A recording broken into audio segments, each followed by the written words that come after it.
అంటే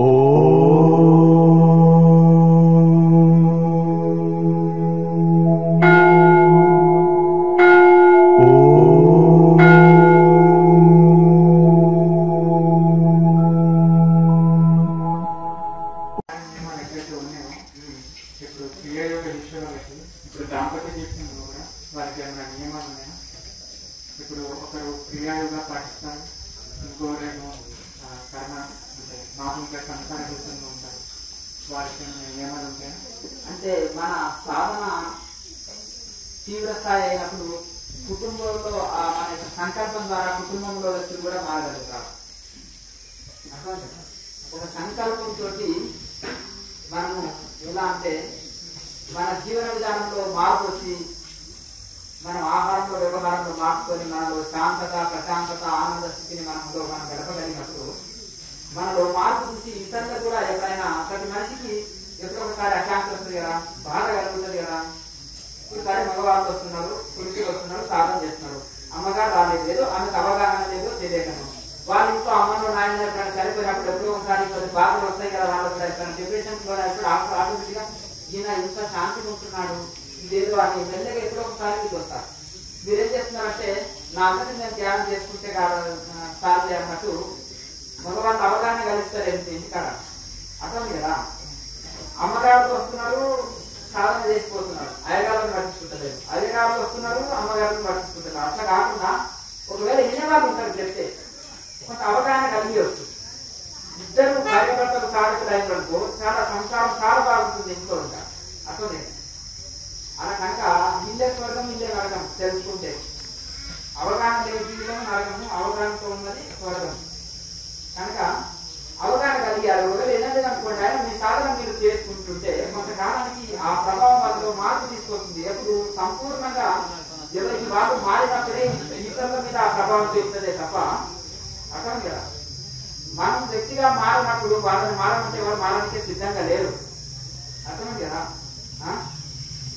మంచిగా నేను లోపల వెజిటేబుల్ బిర్యానీ తీసుకురండి, రకరకాల వెరైటీ టిఫిన్స్ ప్రతి 5 నిమిషాలకు ఒకసారి ఆదరించి తెప్పించుకుంటూ మీరు సాధారణ జీవితం తీసుకోండి, మీరు మంచిగా జీవించండి, నేల మీద పడుకోండి, సబ్బులు వాడకండి, సాధారణ జీవితం చెప్పులు వాడకండి అంటే బాగుంటుందా?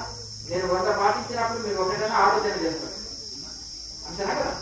కనుక మీ మంతటా మీరు దాన్ని పాటించి ఆచరణాత్మకంగా పెట్టినప్పుడు మీరు రిజల్ట్ కనిపించినప్పుడు ఆటోమేటిక్ వాళ్ళు ఆకర్షితులవుతారు ఈ సాధనకి. మనం మంచి సంకల్పాలు పెట్టుకున్నా కానీ మనమేమి ఇంట్లో అందరం బాగుపడాలి, మంచిగా ఉండాలని కదా, అందరికి ఆరోగ్యాలు బాగుండాలి, శాంతంగా ఉండాలని కదా మన సంకల్పం. ఇందులో స్వార్థ సంకల్పం కాదు, అది మన ఆశతో కూడిన సంకల్పం కాదు. అది ఒక మనిషికి సహజంగా కావాల్సింది. చిన్న చిన్న సంకల్పాలు నెరవేరడానికి పెద్ద సమయం పడుతుంది. అసలు కానీ ప్రపంచ కోటీశ్వరుడు కావాలన్నా లేకపోతే పెద్ద ఇది కావాలంటే అది అత్యాశ అంతేనా. ఈ చిన్న చిన్న కోరికలు భగవంతుడు కూడా నెరవేరుతాడు. ఆటోమేటిక్ గా ఈ సాధనే ఇంట్లో కొంత పరివర్తన తీసుకొస్తుంది, మార్పు తీసుకొస్తుంది. ఇద్దరు భార్య భర్తలు సాధన బయటకు ఆటోమేటిక్ గా పిల్లలు కూడా సాధన వైపు మెల్లగా పంపుతారు. పిల్లలు మనకు తెలియదు, బాగా అబ్జర్వేషన్ బాగుంటుంది. చిన్నపిల్లలకు తల్లిదండ్రులు ఏం చేస్తుంటే వాళ్ళని చూస్తారు. మీరు టీవీ ఎక్కువ చూసారనుకో వీళ్ళు టీవీ బాగా చూస్తారు. అర్థం కదా. వాళ్ళు కొంత పూజ చేస్తున్నారు, చిన్నపిల్లలు కూడా పూజ చేస్తుంటారు చూసారా. చిన్నపిల్లలు ఆడుకుంటుంటే కూడా చిన్నగా పూజ చేద్దామని, వంట చేద్దామని చిన్న చిన్న ఆటల్లో కూడా అది ఒక గేమ్స్ లాగా ఆడుకుంటుంటారు. ఇలాగే వాళ్ళు కూడా మంచిగా ఆ ప్రభావం వాళ్ళ మీద వచ్చి వాళ్ళు కూడా ఆటోమేటిక్ గా మెడిటేషన్ వైపు ఆకర్షితులై మెడిటేషన్ చేస్తుంటారు పిల్లలు కూడా. అర్థంగా మనం ఏమనుకుంటున్నాం అంటే పిల్లలని పిక్నిక్లకు తీసుకెళ్లడం, టూర్స్ తీసుకెళ్లడం, దాంతో పాటు నార్త్ ఇండియాలో చూసారా ఆశ్రమాలకు గుళ్ళకు తప్పకుండా పిల్లల్ని తీసుకెళ్తారు. ఎంత విషయం మీకు ఆ నార్త్ ఇండియాలో ఎంత సంస్కారం ఉంటుంది, హిందీ వాళ్ళకి పెద్దలను ఎంత గౌరవిస్తారు, ఎంత సంస్కారం ఉంటుంది. ఎక్కడైనా ఉన్నారనుకోండి, మీ బాబులు ఉన్నారనుకో, నీకంటే పెద్ద వయసు వాడే అతనికి పాద నమస్కారం చేస్తావని ఎందుకు అది నేర్పలేదు. మీ తల్లిదండ్రులకు ఆ సంస్కారం అంటే మీకు నేర్పుతుంది. ఇప్పుడు ఆధ్యాత్మికంగా వచ్చినావు కాబట్టి కొంత నీలో మార్పు ఏంటంటే ఆధ్యాత్మిక జీవితం ఎలా, ఆహారం ఎలా ఉండాలి, వ్యవహారం ఎలా ఉండాలి ఎట్లుంటుందని ఇప్పుడు చెప్తే కొంత తెలుసుకుంటున్నాం అంతేనా. అంటే తల్లిదండ్రులకంటే మొక్కొచ్చు, అవ్వదాతకైతే మొక్కొచ్చు, అంటే అక్కడ మొక్కరా లేదు కదా. అంటే మనకంటే పెద్దలు మన బంధువుల్లో కానీ మన ఫ్యామిలీలో కానీ ఇంట్లో కానీ ఉన్న వాళ్ళకు చిన్నవాళ్ళు ఎక్కడ వెళ్ళినా ఆశీర్వాదం తీసుకొని వెళ్తారు. వాళ్ళు ఊరికి ఉంటారు ఇట్లా చూస్తూ అర్థమైంది కదా, ఆశీర్వాదం అంటారు. అట్లా అక్కడ సంస్కారం ఉంటుంది. అక్కడ ఏం చేస్తారంటే పిల్లలను తీసుకొని వెళ్ళి గురువుల దగ్గర సాధి తప్పులకి పాద నమస్కారం చేస్తారు. ఆశీర్వాదం లేక అంటారు, వెళ్ళిపోయి ఆశీర్వాదం చేస్తారు. అట్లా ఆ విధంగా అందరికీ ఆ సంస్కారం నేర్పుతారు. పిల్లలకి ఇదిగో ఉండదు, చిన్నపిల్లలకు కానీ తక్కువ బోధ పడిపోతారు. దేవుడికి ముఖానికి బోధ పడి మొక్కేస్తారు, కాస్తంగా ప్రణామం చేసి పడతారు. పెద్దగానే కొంచెం వచ్చి ఆ సంస్కారం చిన్నప్పటి కంటే వాళ్ళకి నేర్పిస్తారు. కనుక ఆ విధంగా ఎందుకంటే వాళ్ళకు పరంపరగా అక్కడ రుచులు ఎక్కువ జన్మిస్తారు, పరంపరగా వస్తుంటుంది. కనుక అలాగే ఇవన్నీ సంస్కారం పిల్లలు శరీరంలో చూసి ఆలోచించి నేర్చుకుంటారు.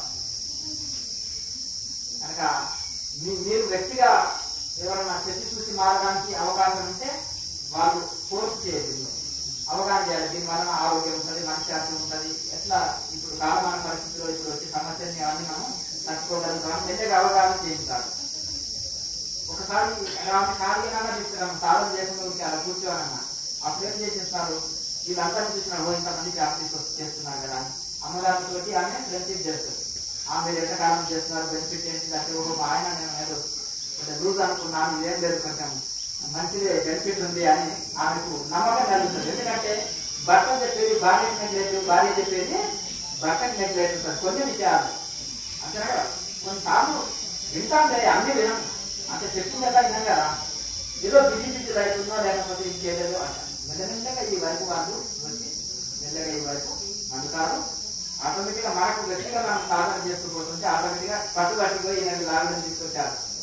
అర్థంగా చూసారా, ప్రతిసారి అయితే వీళ్ళు కాదు కదా, ఒకసారి అయితే తీసుకొచ్చారు, క్లాస్ చేయించారు. చేస్తుందా అమ్మగారు, చేస్తుందా సాధన చేస్తుందా, ఓహో సరే. అట్లా మరి మీరు అనుకుంటే వాళ్ళని తీసి సాధనలో వైపు మళ్ళించగలుగుతారు. అర్థంగా అట్లా ఏ చేసినా ఇద్దరు కలిసి చేయాలి. 2 కంట్లు 2 కాళ్ళు 2 చేతులు దాకా అయిపోవాలి. ఒక అర్థం కదా, 2 శరీరాలు ఒక మనసు ఉండాలి. అర్థంగా ఫ్యామిలీ అంటే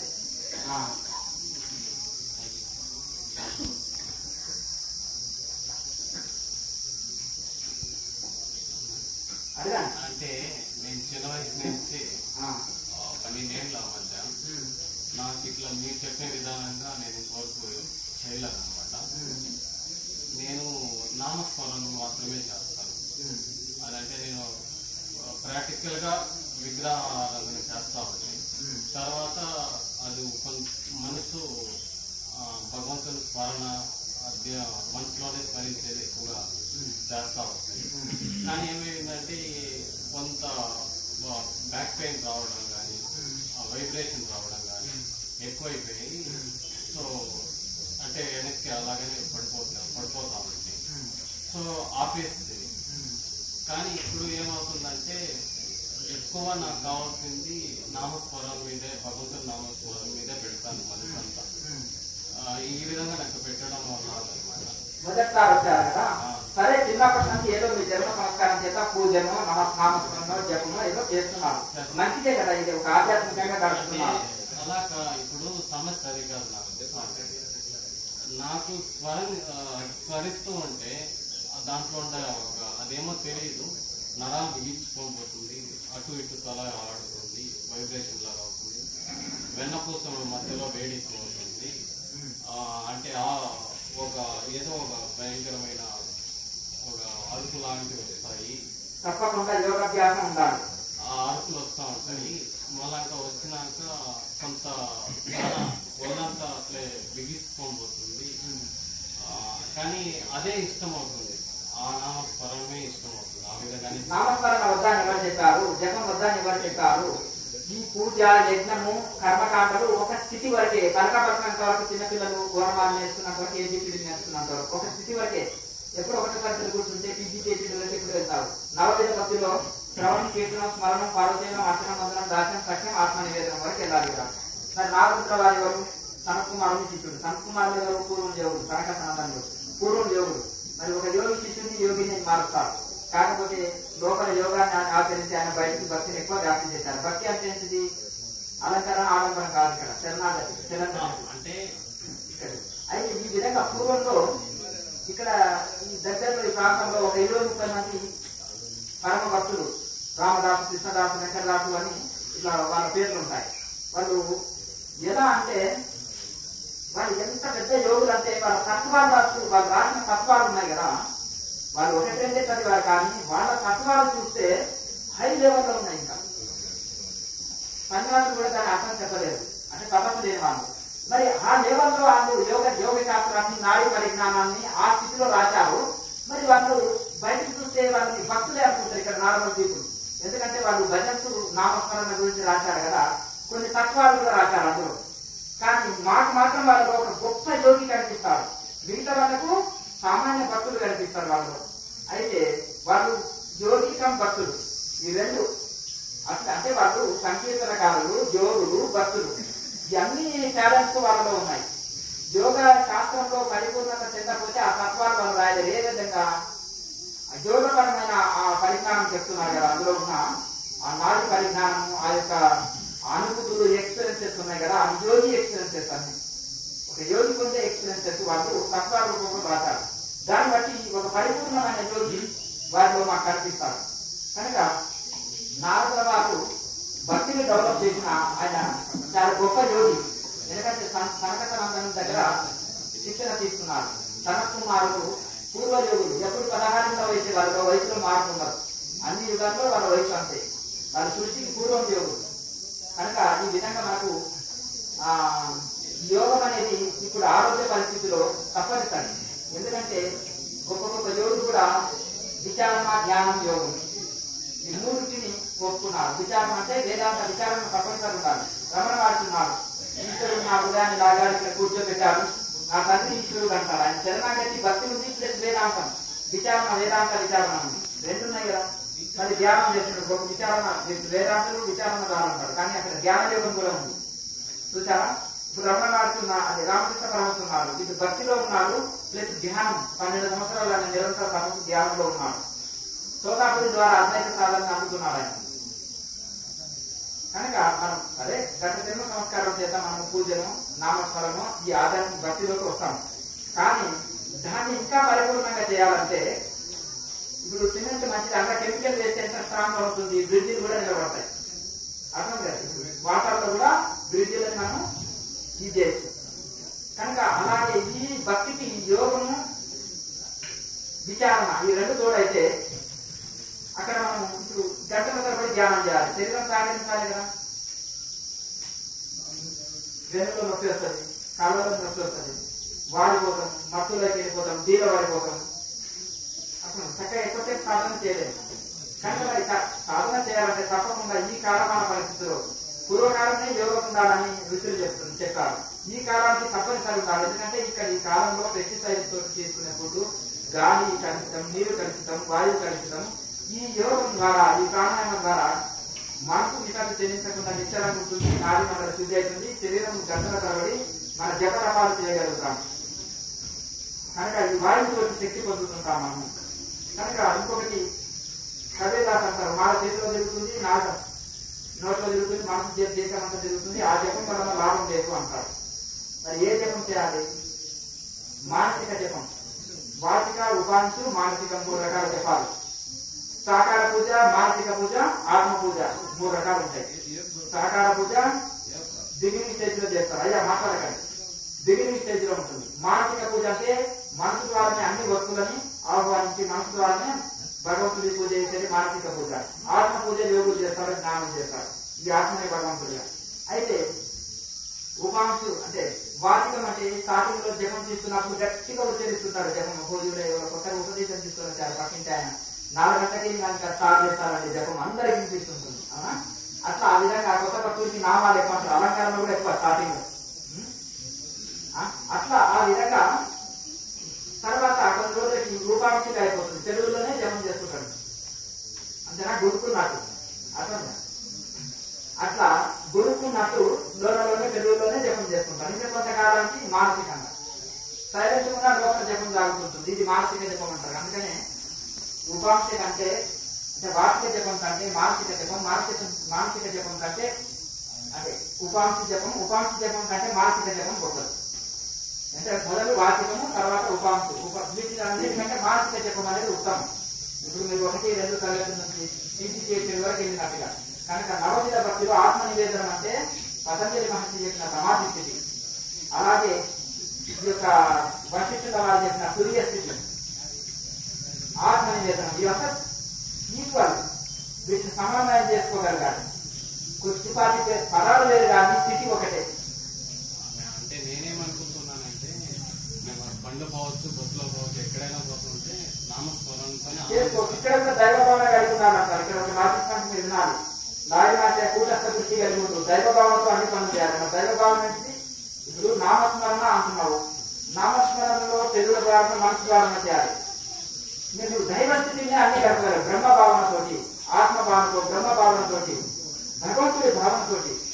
అయితే ఇక్కడ చూడండి, దైవ భావనలో మనసు ఇక్కడికి వెళ్ళదు, నామస్మరణ ఇక్కడికి వెళ్ళవచ్చు మనసు పొరపాటున. కానీ నీ మనసే దైవంగా మార్చి పడేస్తావు. దైవ భావన అంటే ఒక క్షణం కూడా నేను మనసు ఖాళీ ఉండకుండా అన్ని ఎన్నెన్నెల ఏ పనులు చేస్తున్నా దైవ భావన, నీ ఇష్ట దైవ భావన తప్ప నీకు వేరే భావన ఉండదు. ఇక్కడ నామస్మరణ కూడా ఎన్నెన్నెల చేస్తే మంచిదే, కాదంటలేదు. ఇది ఎన్నెన్నెల అంటే మీకు ఎన్నెన్నో శాంతి కలుగుతుందో, ఏ విధమైన జపంలో మీకు శాంతి కలుగుతుందో దాన్ని చేసుకోవచ్చు. దాంతో పాటుగా కొంత ప్రాణాయామ అభ్యాసం చేయొచ్చు. ఆ ప్రాణాయామాలు కూడా జపం చేస్తాను ఇక్కడ చెప్తున్నాం కదా. చేయాలనిపిస్తే చేయండి, లేదంటే కూడా జపం చేసినా చేయకుండా దైవ భావన తప్పనిసరని చెప్తున్నాం. దైవ భావన అనేది చాలా ముఖ్యం. జపం చేసినప్పుడైనా మనసు నిలబడకపోవచ్చు, ధ్యానం చేసినప్పుడైనా మనసు నిలబడకపోవచ్చు. కానీ ఇక్కడ దైవ భావన కలిగి ఉండాలి. జప ధ్యానాల్లో కూడా దైవ భావన, ఆత్మభావన తప్ప ఇతర భావన ఉండకూడదు. అంటే దాన్ని నేను నామస్మరణని దైవ స్మరణగా మార్చుకుంటున్నాను. అది ఇంకా ఇంకా పరిస్థితికి వెళ్ళాలి. ఆ నామస్మరణ ఇంకా ఆ యొక్క నామాన్ని ఉచ్చరించకుండా ఆ భేదాకార స్థితిలోకి వెళ్ళిపోవాలి. ఇప్పుడు త్రిపుటి అంటారు, ధ్యాత, ధ్యాన, ధ్యేయం. ధ్యాత అంటే ధ్యానం చేయవారు, ధ్యానం అంటే సాధన. అలాగే ధ్యేయం దేనికోసం చేస్తున్నావు? ఆత్మ పరమాత్మ ప్రాప్తి కోసం చేస్తున్నావు, అంతేనా? మరి ఆ ప్రాప్తి కోసం చేస్తున్నావు, అది ఏకాకారం అయిపోతుంది. ఇక్కడ ధ్యాత లేదు, ధ్యానం లేదు, ధ్యేయం లేదు, అంతా ఒకటే అయిపోతుంది. నువ్వు తదాకారంగా మారిపోయినాక ఇంకా ముగ్గురు ఉన్నారా? 3 లేవు అక్కడ. త్రిపుటి లేదు. ఆ త్రిపుటి రహితమే అదే సమాధి స్థితి. స్టార్టింగ్ లో ఎవరికైనా త్రిపుటి ఉంటుంది. దృక్ దృశ్య దర్శనములు అంటారు. దృక్ అంటే చూసేది, దృశ్యం అంటే కనిపించేది, అంతే కదా. చూడబడేది, దృశ్యం అంటే చూడబడేది. ఇవన్నీ 3 ఉంటాయి. చూసేవారు, చూడబడేది, చూసేది, 3 ఉంటాయి. ఈ 3 లైన్లు అయిపోవాలి, ఒకటి అయిపోవాలి. అక్కడ ధ్యాత, ధ్యాన, ధ్యేయం ఒకటి అయిపోవాలి. కనుక ఇంకా ఈ నామస్మరణ కూడా తీవ్రంగా అయినప్పుడు, ఇంకా తీవ్ర స్థాయి పెంచినప్పుడు అప్పుడు దైవ భావనంగా మారిపోతుంది. ఆటోమేటిక్ గా జపం లేకుండా ఆ దైవాకారంగా మనసు మారిపోతుంది. అంటే నేను దానికోసం ప్రయత్నిస్తూ ఉంటే నాకు ఈ వైబ్రేషన్ రావడం అవన్నీ కంట్రోల్, యోగం కంట్రోల్ చేస్తుంది. బాడీ మైండ్ కంట్రోలే మెడిటేషన్. కొంతమంది పూనకాలు వస్తారు, ఎగిరి వస్తుంటారు, రకరకాలు ఉంటాయి. వాళ్ళకు బాడీ కంట్రోల్ లేదు, ఎందుకు? యోగ సాధన లేదు. అర్థంగా యోగ సాధన మొదలు ఏంటిది? బాడీ మైండ్ కంట్రోల్ చేస్తుంది. బాడీ మైండ్ కంట్రోల్ చేస్తే సాధన కుదురుతుంది, కుదురుతుందా? ఇప్పుడు మనం కాశీకి 4 కిలోమీటర్లే నడిచిన, ఈ లోపల ఫీవర్ వచ్చింది, పోగలుగుతామా? కాశీకి ఆరోగ్యం ఉంటేనే కదా నడిచి వెళ్ళగలుగుతాం పాదయాత్రలు. మరి బాడీ మనసు స్థిరంగా ఉంటేనే కదా ధ్యానం చక్కగా కుదురుతుంది. కనుక ఆ బాడీ మైండ్ స్థిరంగా ఉంటుంది యోగం. స్పైనల్ కార్డుని శక్తివంతంగా చేస్తుంది, 4 నెలలు శుద్ధి అవుతుంది, కాళ్ళ నొప్పులు రావు, గంటల సమయం ధ్యానం చేయగలుగుతాం. మనసు కూడా చక్కగా స్థిరంగా ఉంటుంది. బలమైన ఏమైనా గొలుసు పెట్టి కట్టేసి ఎక్కలేదు, ఓ పిల్లలకి గొలుసు పెట్టి కట్టేసి ఏం చేస్తుంది? ఏమి ఎక్కలేదు. కనుక మనసు చైతన్యమైన ఈ మనసును కూడా ప్రాణాయామతోటి కట్టివేయచ్చు, స్థిరం చేయొచ్చు. రిమోట్ ద్వారా టీవీని కంట్రోల్ చేయొచ్చు, బ్రేక్ల ద్వారా వెహికల్ ని కంట్రోల్ చేయొచ్చు, ప్రాణాయామతోటి మనసుని కంట్రోల్ చేయొచ్చు. మనసే శ్వాసే మనసు. ఈ ప్రాణాయామ ద్వారా శ్వాస ఆధీనంలో వస్తే మనసు ఆధీనంలో అవుతుంది. కనుక తప్పనిసరి విచారణ, ధ్యానం, యోగం ఈ 3 ఉండాలి. ఆధ్యాత్మిక మార్గం విచారణ అంటే వేదాంత విచారణ, సెల్ఫ్ ఎంక్వైరీ. అలాగే ధ్యానం ఉండాలి, ఆత్మ ధ్యానం, దైవ ధ్యానం. అలాగే విచారణ, ధ్యానం, యోగం. ఈ ధ్యానంలో మనసు లయం కావాలంటే యోగం ఉండాలి. 2 రేఖలు ఒకటే చోట, పచ్చి ఎదుటకు. ప్రతి కూడా అంతే కదా, పచ్చిని చూసే కనుక్కున్నాను. కనుక ఈ విచారణ, ధ్యానం, యోగం అనేది ఉండాలి. ఉన్నప్పుడు ఆధ్యాత్మిక ఉన్నతి తొందరగా లభిస్తుంది. తొందరగా మనం ఆధ్యాత్మిక ఉన్నతి సాధిస్తాం. ఎందుకు నిలుస్తుంది? మీ చిన్నపిల్లవాడు నాకు దిద్దడానికి వస్తుంది ఏది నా వల్ల కాదు పలకబలం పడేస్తారు అంతేనా కదా. మరి నాన్న నువ్వు దిద్దగలుగుతావు, నువ్వు చేయగలుగుతావు, ఇది ఈజీ ఇంతే నాన్న తల్లి ఇదేవి కబుర్లు చేసి చాక్లెట్లు బిస్కెట్లు ఇచ్చి మెల్లగా అభ్యాసం చేస్తుంది.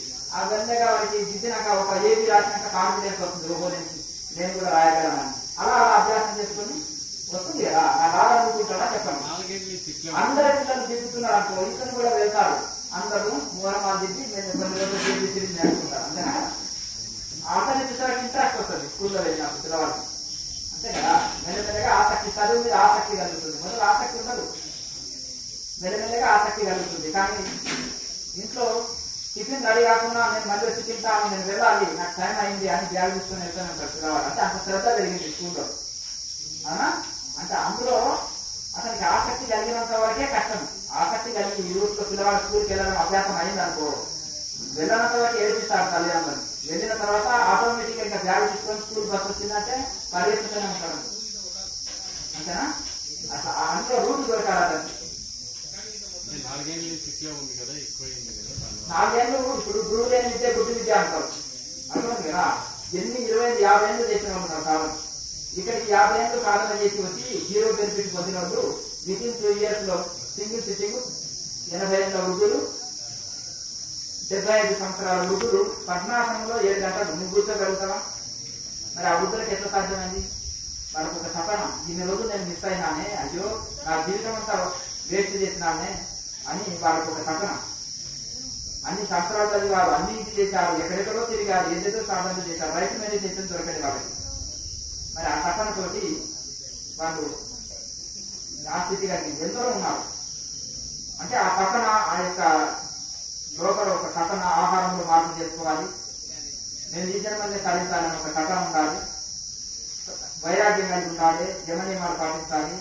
అలాగే తీవ్ర తపన, తీవ్ర సాధన ఉన్నప్పుడు ఆటోమేటిక్గా సాధ్యమవుతుంది. కొంచెం వాడు పర్వతాలు ఎక్కాలి, 3 వాళ్ళు వేదాలు వస్తారు.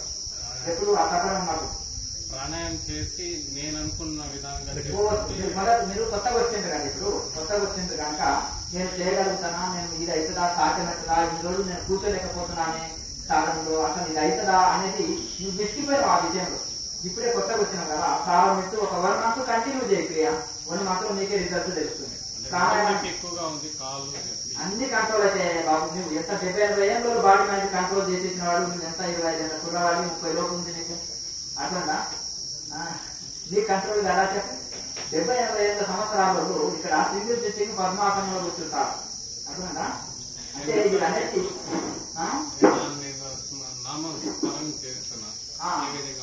చేసుకో, నామస్మరణ చేసుకుని ప్రాణాయామ అభ్యాసం చేయాలి, మహాముద్ర చేయాలి, 6 ముద్రలు చేసి సాధన చేయాలి. 6 ముద్రలు చేసి సాధన చేసినప్పుడు రిజల్ట్ ఎక్కువ ఉంటుంది. అట్లా ఇంకా నేను నాది నేనే చేసుకుంటా అంటే రిజల్ట్ ఉంటారు. ఇంకా అదే మళ్ళీ అదే విధంగా బాడీ వీక్, మైండ్ వీక్, సాధన చూడరు. అర్థం కాదు. ఒకటి చెప్పినా కాబట్టి మా మాటకు విలువ ఇచ్చి ఒక నెల రోజులు ట్రై చేస్తే రిజల్ట్ తెలుస్తుంది. దీని మీద అవ్వబో ఎప్పుడు ఇంత రిజల్ట్ ఉందా అని ఆటోమేటిక్గా నేనే ముందుకు వెళ్తాను. మరి నెక్స్ట్ నెలలో 2 నెలలు వచ్చినప్పుడు ఆ స్వామిజీ నేను నాకు నమ్మకం లేకుంటుండే, మంచి బెనిఫిట్ ఉంది, కంటిన్యూ చేస్తున్నాను, మంచి ఫలితం పొందినానని మీరే చెప్తారు. బెంగళూరా, కర్ణాటక. Very nice. స్వామిజీ నమస్కారం. నమస్తే. ఈ యమ నియమాలు, ఆహార నియమాలు దీనికి సంబంధించిన గంట సేపు చెప్పిన యమ నియమాల గురించి స్వామిజీ వచ్చినప్పటి అరికథ హరి ఓం అన్నారట. స్వామి వచ్చిన మళ్ళీ స్టార్ట్ అయ్యి అరికథ అంటే మళ్ళీ ఆయన హరి ఓం అని సాయంత్రం వరకు హరి ఓం అని అనడమే జరుగుతుంది. అయితే యమ నియమాలు ఉదయం ఉన్నాయి, మన ఛానల్ కూడా విపరీతంగా పెట్టినాము అర్థం కదా. దాని గురించి ఎందుకంటే వంట లేట్ అయింది స్వామిజీ, మరి ఎందుకు అంటే వెయిటింగ్ చేయను అంటే లేట్ అవుతుందంటే ఇంకో గంట దొరికితే అదే గురించి మొత్తం విశ్లేషణ వివరణ వాక్యాలతో సహా చేసినాము. యమ నియమాలంటే చక్కగా అహింస, సత్యాస్తేయ, బ్రహ్మచర్య, అపరిగ్రహ యమ, సౌఖ్య, సంతోష, తపస్వాధ్య, ఈశ్వర విధానాన్ని నియమ. అంటే సింపుల్ గా చెప్పేస్తాను. అహింస పాటించాలి, సత్యంలో పలకాలి, అపరిగ్రహం పాటించాలి. అంటే దొంగిలించకూడదు, ఎవరి వస్తువు తెలియకుండా తీసుకోకూడదు. అలాగే అపరిగ్రహం అంటే నాకు అవసరమైన వస్తువులు స్వీకరించవద్దు, దానాలు ఎక్కువ స్వీకరించవద్దు. అట్లా అలాగే అహింస, సత్య, అస్థేయ, బ్రహ్మచర్యం, అపరిగ్రహం. సాధ్యమైనంత వరకు గృహస్థ బ్రహ్మచర్యం పాటించాలి. అలాగే తర్వాత ఈ యమాన్ని సాధించినప్పుడు యమలోక బాధలు ఉండవు. యమలోకం పైన విజయం సాధిస్తాం. ఇక నియమ శౌచ సంతోష తపస్వాధ్యాయ ఈశ్వర ప్రధానాన్ని నియమ. శౌచం లోపల బయట శుద్ధి ఉంచుకోవాలి. శౌచ సంతోష ఎల్లవేళలా హ్యాపీగా ఉండాలి. సంతోషం ఉంటే ఏది కోరదు. మనకు సంతోషంగా లేకనే మన మనసు సంతోషంగా లేకనే ప్రపంచం అంతా ప్రాకులాడుతుంది. సంతోషంగా ఉండాలి.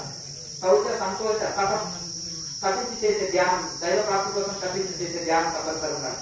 తపస్వాధ్యాయ వేదాంత విచారణ శిల్పంపై తప్పకుండా ఉండాలి. ఈశ్వర ప్రధాన భగవంతునికి సెలంటరీ ఉండాలి. ఇదే నిజమైన భక్తి. కనుక ఇవన్నీ ఉండాలి. దీని ఏమంటారు? నియమ అంటారు. ఈ నియమం వలన స్వర్గలోకం పైన ఆధిపత్యం సంపాదిస్తారు.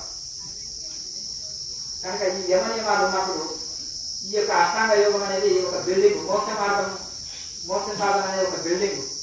ఆ బిల్డింగ్ కు యమ నియమాలు అనేది పిల్లర్స్ లాంటి. పిల్లర్స్ లేకుండా బిల్డింగ్ కట్టలేదు. కనుక ఆ పిల్లర్స్ దూరంగా లేకపోతే బిల్డింగ్ నిలవదు. ఈ మోక్ష సాధన అనే బిల్డింగ్ దృఢంగా ఉండాలంటే పిల్లర్స్ దృఢంగా ఉండాలి. కనుక యమ నియమాలు. ఆహార నియమం పొట్టని 4 భాగాలు చేస్తే సగ భాగం ఆహారం తీసుకోవాలి, పావు భాగము నీరు తాగాలి, ఒక 1 అవర్ గ్యాప్కి నీరు తాగాలి, తర్వాత కావాల్సినంత తాగొచ్చు. కానీ ఒక పావు భాగం శ్వాస కోసం కాలి పెట్టాలి. దీన్ని మిగతా ఆహారం అంటారు. ఉల్లిపాయ, వెల్లిపాయ, మధు మాంసాలు ఇటువంటి ఇంకా వ్యసనాలు ఉంటాయి కదా. రజోగుణ భోజనము, మసాలా వస్తువులు తీసుకోకూడదు. ఫ్రిడ్జ్ ఐటమ్స్ ఇవన్నీ తమగుణ భోజనము, మసాలా వస్తువులు, రజోగుణ భోజనం, సత్వగుణ భోజనం తీసుకోవాలి. భగవద్గీత కూడా చెప్పబడ్డది. సత్వగుణం ఏంటి, రజోగుణం ఏంటి, తమగుణ భోజనాలు ఏంటి అని అది చదువుకోవాలి. అప్పుడు చదువుకుంటే మనకు అవగాహన ఉంటుంది. కనుక మిగతా ఆహారం చాలా మంచిది. యుక్త ఆహార విహారచ ఇష్ట చేస్తు కర్మసు ఇష్ట స్వప్నావబోధ యోగ భవతు. 6వ అధ్యాయంలో ధ్యాన యోగం, ఆత్మ సంయమ యోగం అంటే దాని పేరు ఏంటంటే ధ్యాన యోగం అన్నమాట. ధ్యాన యోగులు ఆహార వ్యవహారాలతో ఎక్కువ ఉండాలని అందులో చెప్పబడ్డది. తర్వాత యోగి ఏ విధంగా యోగారూఢుడు అవుతాడు, యోగంలో ఉత్కృష్ట స్థితి పరిపూర్ణుడు ఎలా అవుతాడనేది యోగికి కావాల్సిన నియమాలు చెప్పి తర్వాత యోగారూఢ స్థితిని కూడా ఎలా అందుకుంటామనే లక్షణాలు కూడా అందులో చెప్పబడ్డాయి 6వ అధ్యాయంలో.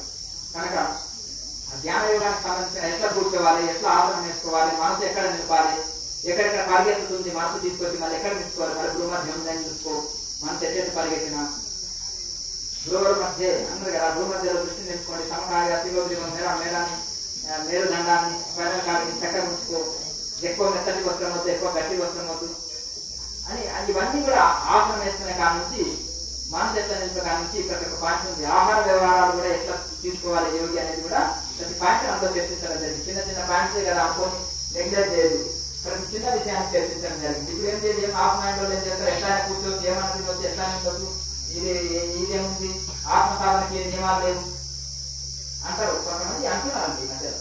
కానీ అది చాలా రాంగ్ అనమాట. భగవద్గీతలో కృష్ణ పరమాత్మ కంటే గొప్పవాడిగా నీ మాట ఎందుకు వినాలి, మరి కృష్ణ పరమాత్మ చెప్పిన మాట వినాలా, నీ మాట వినాలా అంటే వాడు నోరు కూర్చుంటారు. కానీ అది మీరు అన్నారు కాబట్టి మీరు ఆధిపత్యం చెలాయిస్తుంటారు. అర్థమైంది కదా. వివేకానంద స్వామి కంటే గొప్పవాడిగా ఆయన చెప్పింది ఒక ధ్యాన యోగం అనే పుస్తకం రాసిండు. అది ఆయన మాట వినాలా, నీ మాట వినాలా, ఆయన కంటే గొప్పవాడిగా అంటే నోరు కూర్చుంటాడు. అర్థమైంది కదా. చెప్పండి.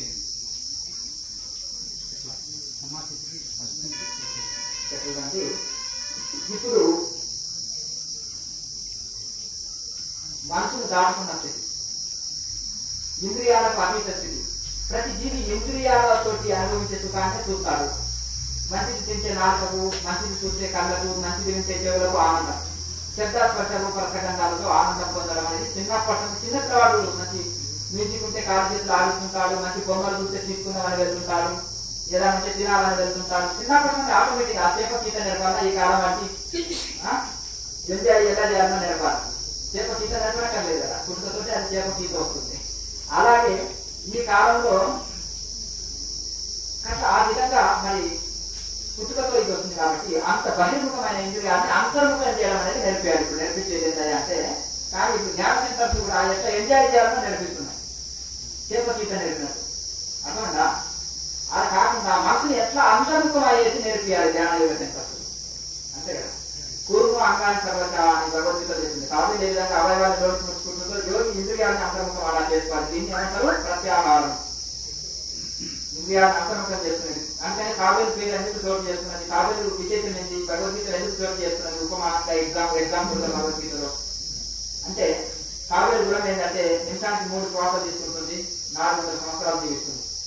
అలాగే అది నీళ్ళలో ఉంటుంది, ఇసుకలో ఉంటుంది, బయట ఉంటుంది, లోపల ఉంటుంది. చేప నీళ్ళు వదిలితే బతకలేదు, సింహం అడవి వదిలితే బతకలేదు. కానీ తాబేలు నీళ్ళలో ఉంటుంది, ఎక్కడైనా ఉంటుంది. కనుక తాబేలు యొక్క విశేషం ఏంటంటే తన అవయవాలకు పని లేనప్పుడు డోని ముట్టుకొని కూర్చుంటుంది. దానికి అపాయం ఉండకుండా కుక్కలు నక్కలు మనుషుల ద్వారా రాయి కొట్టినా దాని తిప్పం ఏమి ఇది కాదు, సేఫ్టీ ఉంటుంది. కనుక ఆ విధంగా యోగి కూడా తనకు ఇంద్రియాలను అంతర్ముఖం చేసుకొని సత్య ప్రజ్ఞాపతిష్ఠిత అంటారు. ఎవరైతే ఇంద్రియాలను అంతర్ముఖం చేసుకొని బహిర్ముఖం లేకుండా చేసుకుంటారో వాళ్ళ ప్రజ్ఞానం బ్రహ్మ అంటారు కదా, వాటి ప్రజ్ఞ అనేది స్థిరంగా ఉంటుంది. అస్థితి మరి అందుకని ఇక్కడ విచారణ, ప్రాణాయామ, జ్ఞానము, విచారణ ఇవన్నీ తప్పకుండా 2 రెక్కలు ఒక తోక అన్నారు. ఏంటంటే గురువు గారు 2 రెక్కలు ఒక తోక అంటున్నారంటే విచారణ, జ్ఞానం, యోగం 3 ఉండాలి. 3 లేకుండా ఇది కుదరదు. కనుక ఇవన్నీ కూడా అంతర్ముఖం చేయాలి. అరిచండి వర్గాలని అలాగే ఇంద్రియాలని ఇవన్నీ అంతర్ముఖం చేయాలి. చేయకుండా వచ్చే ఇది కాదు. ఈ 3 గుణాలని కూడా అంతర్ముఖం చేయాలి. 3 గుణాలే సంసారం, బంధనం. ఈ 3 గుణాలు దాటుకుంటే ఉండేది మోక్షమే, అదే సమాధి స్థితి. 3 గుణాలు దాటుకుంటే మిగిలేది మోక్ష స్థితి. ఆ మోక్ష స్థితి సమాధి స్థితి, ఆ సమాధి స్థితే మోక్ష స్థితి. సమాధి స్థితి అందుకున్నప్పుడే మోక్ష స్థితి వస్తుంది ఎవరికైనా. మరి ఆ సమాధి స్థితి అనుకోవాలంటే 3 గుణాలే సంసారం. ఉదయం దీని గురించి చర్చించిన 3 గుణాలే సంసారం, 3 గుణాలే బంధం. భార్య పిల్లలు, సంసారం, వ్యాపారాలు, బంధం ఇది కాదు. నిజమైన ఫ్యామిలీ అనేది 3 గుణాలు మనకి. ఎందుకంటే ఋషులంతా ఫ్యామిలీ లైఫ్ లో ఉండి గొప్ప ఋషులు అయ్యారు. ఒక గురువులంతా ఫ్యామిలీ లైఫ్ లోనే ఉన్నారు. సంసారం ఏంటంటే 3 గుణాలు. అర్థం కాదు. తమోగుణం, రజోగుణం, సత్వగుణం. ఒకదానికంటే ఒకటి పెద్దగా చూస్తున్నావా? అయినా 3 గుణాలు ఆయనే. దైవంతో కలిసినప్పుడు 3 గుణాలు వెళ్ళిపోతాయి. దైవంతో కలవాలంటే ధ్యానం చేయాలి, ధ్యానం కుదరాలంటే యోగం చేయాలి. యోగంతో ధ్యానం కలుగుతుంది, ధ్యానంతో సమాధి స్థితి కలుగుతుంది, సమాధి స్థితితో మోక్షం కలుగుతుంది. లింక్ ఒకదానికి. కనుక ఇవి లేకుండా కుదరదు. బ్రహ్మదేవుడు కూడా ధ్యానం కుదరదు. ఇది ఒక ఫార్ములా, రుచులు కనుకున్న ఫార్ములా. ప్రతి దానికి ఒక సిస్టమేటిక్ యోగం. ఈ యోగము, ధ్యానము, స్పిరిచువాలిటీ అంటే ఒక సైంటిఫిక్. ప్రతి ఒక్క సైంటిఫిక్ మన రుచులు రాసిన గ్రంథాలు కానీ చెప్పిన మార్గాలు కానీ ప్రతి సైంటిఫిక్. గూగుల్ మ్యాప్ పెట్టుకొని పోతున్నాం, నో డౌట్. ఇక డౌట్ ఎందుకు? కాఫీ వెళ్తుంటే అది గూగుల్ మ్యాప్ లేదు, సిగ్నల్ రాలేదు, 4 దారులు వచ్చినాయి. అదిలో ఏ దారిలో వాళ్ళని కన్ఫ్యూజ్ అంతేనే కదా. కన్ఫ్యూజ్ ఎందుకంటే భయం వేస్తుంది. ఎందుకంటే అది నేను తప్పిపోతే 4 దారులు వచ్చినాయి, అయితే వెళ్ళాలి. గూగుల్ మ్యాప్ సిగ్నల్ లేదు, మరి ఏం చేయాలి? అదే నువ్వు సిగ్నల్ పనిచేసింది అనుకో, గూగుల్ మ్యాప్ చేసింది అనుకో, ఇంకా కాన్ఫిడెన్స్ తో చేస్తావు. గూగుల్ మ్యాప్ అనేది శాస్త్రం, వెళ్ళడం అనేది సాధన. సాధన, టీవీ, ప్రాక్టికల్ 2 ఉండాలి. ఉపన్యాసాలు చెప్పిన వాళ్ళు బాగున్నారు. అసలు మైకులని వాళ్ళు కొడుతున్నారు, బాలానికో మైకు వాళ్ళు కొడతారు. అర్థం కదా. ఒక ఆయన బల్లలే వాళ్ళు కొడతారు. స్టేజ్ ఇలా బల్లని కొట్టి తీసి చెప్తారు కదా, దానికి ఏం వదలదు. అర్థం కదా. టీవీ వేరే, ప్రాక్టికల్ వేరే. ఉపన్యాసాలు ఎన్ని శాస్త్రాలు చదువుతాం. అర్థం కదా. 4 వేదాలు చదివినా ఏం లాభం లేదు, ఆచరణ లేదు. అర్థం కదా. ఇప్పుడు కంట్రోల్ ఉన్నప్పుడు 4 వేదాలు వేద పండితాన్ని అంటారు. గణపతి ఏమనుకుంటున్నారు అంటారు. ₹1 కట్టి దక్షిణ శాపనాటాలు వెళ్ళిపోతారు. ఇదేనా మీకు సంస్కారం నేర్పింది? అట్లా బీదవాళ్ళు ఉంటారు, లక్షల్లో ఫీజు చెల్లిస్తారా, గంట చేస్తూ ₹1,00,000 తీసుకునే పంతులు ఉన్నారు. తెలుసా మీకు? మరి వేదం కదా ఏమర్థమైంది? వేదం అర్థమైందా? అర్థమైంది కదా. వేద పండితుడు విషయాడుగా కావు కదా. మరి విషయాడు లాగా ఎందుకు మారినావు? మరి అంటే గుణాలు ఉండకపోతే ఏముంటుంది? ఆ గుణాలు వచ్చి ఏముంది చెప్పండి. గుణం మారకపోయే కాగి తీసుకుపోయి గంగారం ముందు తెల్లగా అవుతుందా? చెప్పండి. మరి ఎన్ని శాస్త్రాలు, మూర్ఖులు ఎన్ని శాస్త్రాలు చదివితే ఏం మార్పు వస్తుందా చెప్పండి. కనుక మార్చుకుంటే సాధన చేయాలి. సాధన చేసి తప్ప ఈ శాస్త్రాలకు ఏం వదలరు. ఇంకా పండితులకు ఇంకో కొమ్ముడు.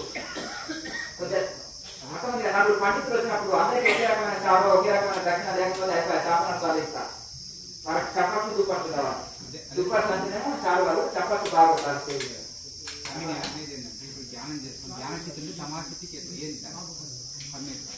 ఇవన్నీ పక్క పెట్టుకున్నాక నువ్వు చాలా డౌట్లతో వచ్చినావు. అవన్నీ తీసి పక్కన రామాయణం అంతా ఏంటి, రాముడు తీసేది కావాలంటావు.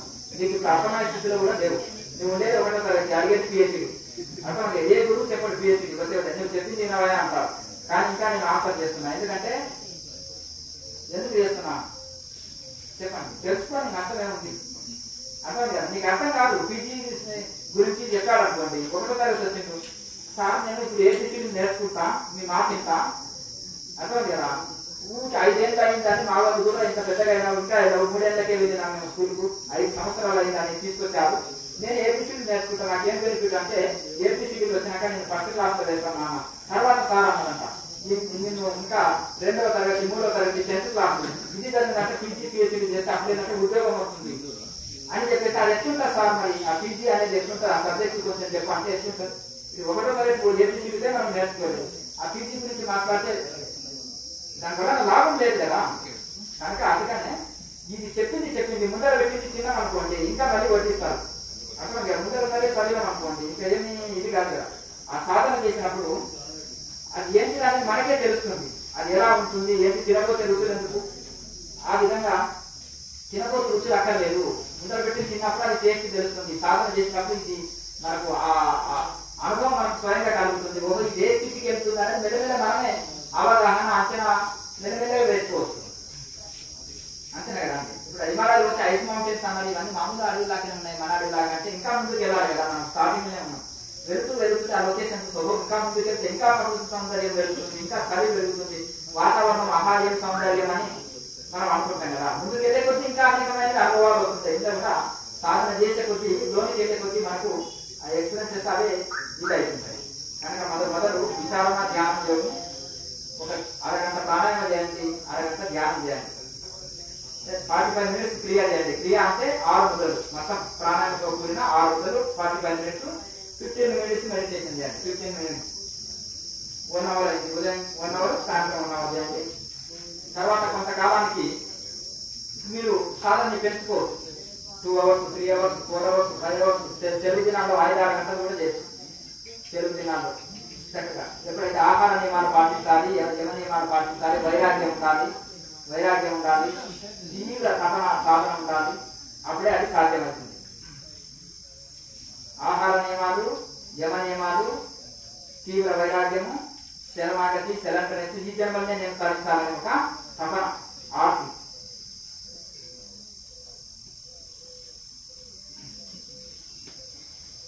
ఎంతో మంది యూత్ ఇక్కడికి వచ్చేసారు, డ్రగ్స్ బానిస అయ్యారు, గంజాయికి బానిస అయ్యారు. తెలుసు హైదరాబాద్ లో ఎవరన్నా జగలున్న సాధన కనిపిస్తే మన బ్రహ్మ అంటారు.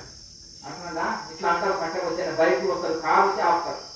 మరి ఆయన గాలికి తిరిగే సాగులు ఎవరైనా రావచ్చు, కానీ ఆశ్రమం వాసులు తాగరు అంటే అతను అని వెళ్ళిపోతారు. అంటే స్టూడెంట్స్ ఉంటారు, ఇంజనీరింగ్ స్టూడెంట్స్, ఆ విద్యార్థులు కూడా మరి వీళ్ళకి ఎక్కడ దొరుకుతుంది, పట్టణాలలో లారీలు మాఫియా ఉంటుంది కదా, గంజాయి అర్థం కదా. అది డూప్ స్టిక్స్ లాగా తీసుకొస్తారు, మెత్తగా మన సబ్బు అంటారు కదా. అది ఆ 5 నెంబర్ 1 మాల్ అనమాట, చాలా ఖరీదది. అక్కడి నుంచి తీసుకొస్తారు. విపరీతంగా డ్రగ్స్ వదలరు, సిగరెట్లు వదలరు, మందు వదలరు, వైన్ వదలరు, గుట్కాలు వదలరు. ఈ ఎన్ని రకాల నిషాలు కావాలి బాబు మీకు అంటాను అర్థం కదా. ఈ ప్రపంచంలో ఇవన్నీ నిశా పదార్థాలు కదా. ఏ రకమైన నశాలను కూడా వదలట్లేదు. అసలైన నశాలు ఒకటి ఉంది, అర్థం కదా. మా దగ్గరికి రా నేర్పిస్తే అదేంటి స్వామీజీ అంటే అది ధ్యాన యోగము అంటారు. అది నేర్చుకున్నాం అనుకోండి, అది డ్రగ్స్ కంటే భయంకరమైన నశ. అందరూ ఇప్పుడు రూట్ దొరికింది అనుకుంటే అది వదలని కూడా వదలవు. వాడు అప్పు చేసేయన కానీ వైన్ షాప్కి వెళ్తాడు కదా, డ్రంకర్ ఉంటాడు అనుకో. అలాగే ఇది కూడా ఇందులో రూట్ దొరికింది అనుకో, అద్భుతంగా దీనికి మించిన నశ ఏది లేదు. ఇది బ్రహ్మానంద రూప సుఖాన్ని ఇస్తుంది. 1 రూపాయి ఖర్చు లేదు, ఎవరితో అక్కర్లేదు, కూర్చున్న దగ్గరనే, ఎవరు అవసరం లేదు, కూర్చున్న దగ్గరనే మనం ఆ స్థితిని అందుకోవచ్చు. చాలా మంది స్టూడెంట్స్ కానీ విద్యార్థులు కానీ లైఫ్ లో దేనికి పనికి రావాలి కూడా ఎంతో మంది యూత్ వచ్చేసి వాళ్ళ లైఫ్ సేవ్ చేస్తున్నారు. ఇక్కడ వాళ్ళు ఆనందంగా చెప్తారు, ఇప్పుడు నాకు పెళ్లి అయింది స్వామిజీ, నేను మారినాను, నాకు పిల్లని ఇవ్వడానికి క్యూ కట్టిండు. అర్థం కదా. అంతవరకు నా లైఫ్ చూస్తే ఎవరు పిల్లని ఇవ్వడానికి కూడా దగ్గర రాలేదు. తర్వాత క్యూ కట్టే, ఎందుకంటే మార్పు వచ్చింది కదా. మారితే మంచి, మారకపోతే మంచి కాదు. అట్లా చాలా మంది కనీసం ఈ మంత్లోనే 20 మెంబర్స్ యూత్ పెళ్లి చేసుకున్నారు. అంటే వాళ్ళు లైఫ్ సెట్ చేసుకున్నారు. మొత్తం బిజినెస్ లో, ఉద్యోగంలో సెట్ అయిపోయి మొత్తం లైఫ్ స్టైల్ నే మార్చేశారు. మొత్తం ఒక యోగిగా మారిపోయారు. వాళ్ళ తల్లిదండ్రులకే భయం, ఇట్లే ఉంటారా యువతిలో వాళ్ళని అంత మార్పు వచ్చింది వాళ్ళలో. కనుక అట్లా ఆ విధంగా మరి మారితే మనిషి, మారకపోతే పశువు అంతే.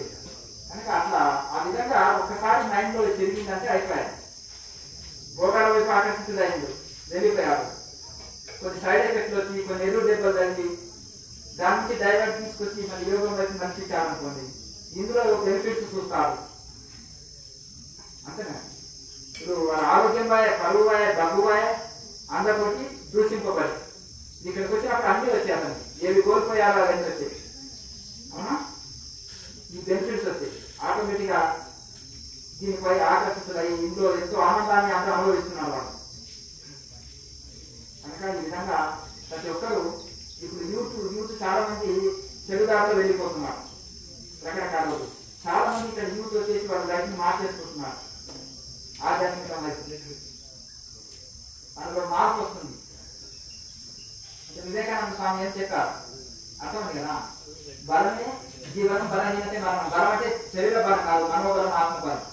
మరి మనోబలం ఆత్మబలం ఎంత వస్తుంది అంతేగా. Weakness is death, strength is life అంటారు. మరి స్ట్రెంత్ ఏ స్ట్రెంత్? బాడీ స్ట్రెంత్ కాదు, మైండ్ స్ట్రెంత్. అది మన సోల్ స్ట్రెంత్. మనకు కావాల్సింది అట్లా ఆత్మబలం, మనోబలాన్ని పెంచుకోవడానికి ఈ యోగం అనేది ఉపయోగపడుతుంది. మరి ఆయనకి అంత ఎంత మెమరీ పవర్, 1000 పేజీల పుస్తకం 5 నిమిషాల్లో చూస్తే ఎలా చెప్పగలిగాడు? 9 సంవత్సరాల్లో 100 సంవత్సరాల పని వర్క్ ఎట్లా చేయగలిగాడు? ఒక 9 సంవత్సరాలు ఆయన వర్క్ చేసింది. మిగతాప్పుడు ఏం చేశారంటే ఒక సంవత్సరం యాత్రలు తిరిగాడు, ఒక సంవత్సరం 2 సంవత్సరాలు, ఒక 2-3 సంవత్సరాలు దాంట్లో పీజీ పిహెచ్డీ చేశారు వేదాంతంలో. ఇంకా తర్వాత ఒక 6 ఇయర్స్ మెడిటేషన్ లోనే గడిపాడు మొత్తం. ఇక చిన్నప్పుడు పీజీ పిహెచ్డీ చదువులు ఇంకా ఇవన్నీ ఉంటాయి కదా, గురువు గారు ఆశ్రమం, గురు సాంగత్యం ఇవన్నీ ఉంటాయి కదా, ఇవన్నీ తీసేస్తాడు రైతులు. 6 ఇయర్స్ తపస్సు చేశారు, 9 ఇయర్స్ హార్డ్ వర్క్ చేశారు, ప్రపంచం అంతా తిరిగి ప్రబోధాలు చేశారు. అంత శాతానికి 100 సంవత్సరాలు వర్క్ చేశాడు. ఎట్లా చేయగలిగాడు? తపోశక్తి వల్ల. కనుక ప్రతి ఒక్కరు కూడా మరి అద్భుతమైన ఫలితం ఉంటుంది. ఇప్పుడు ఆరోగ్య సమస్యలు ఉన్నాయి రకరకాలుగా. ఇప్పుడు ఆహారంలో గాలి, నీరు, ఆహారం అన్ని చాలా ఇప్పుడు కలుషితం అయిపోయింది. మరి కనీసం యోగం ద్వారా శక్తి పొందవచ్చు. యోగం ద్వారా మనిషిని ఇవన్నీ మనం రక్షించుకోవచ్చు, కోల్పోయిన అనేది రక్షించుకోవచ్చు. ఇంకా రోజు రోజుకి ఇవన్నీ కలుషితం ఇంకా పెరిగిపోతూనే ఉంటుంది. కానీ యోగం ద్వారా మనం మన బాడీని, మైండ్ని క్యూర్ చేసుకోవచ్చు, మన నాడీ మండలాన్ని క్యూర్ చేసుకోవచ్చు. అద్భుతమైన భోజనంతో పొందే శక్తి ఎంత ఉంటుందో యోగం ద్వారా కూడా అంత శక్తి పొందవచ్చు. మనం ఎంతో మంది నిరాహార యోగులు ఉన్నారు, వాళ్ళ పనులు వాళ్ళు చేసుకుంటారు. అది ఎట్ల కింద వస్తుంది వాళ్ళకి ఆ శక్తి? మనిషికి ఒక రోజు ఆహారం తీసుకోకపోతే చక్కగా నిలబడలేదు, నిలబడి చక్కగా వచ్చి పడిపోతారు. అంతేనా? అది ఎట్లా? అది సిద్ధావస్థ నిరాహార స్థితి అనేది. మితాహార స్థితి అనేది, మితాహారం అనేది సాధకావస్థ, సాధన దేశం. అంటే కనుక ఆ మితాహారాన్ని తీసుకుంటూ ఎక్కువ తింటే శరీరంకు హాని, తక్కువ తింటే శరీరం నిలవదు, మితంగా తింటే శరీరం మంచిగా సహకరిస్తుంది. బద్ధకం వచ్చిందనుకో ఒక ముద్ద తగ్గించాలి, నీరసం వచ్చిందనుకో ఒక ముద్ద పెంచాలి. మన శరీరమే మనకు చెప్తుంది.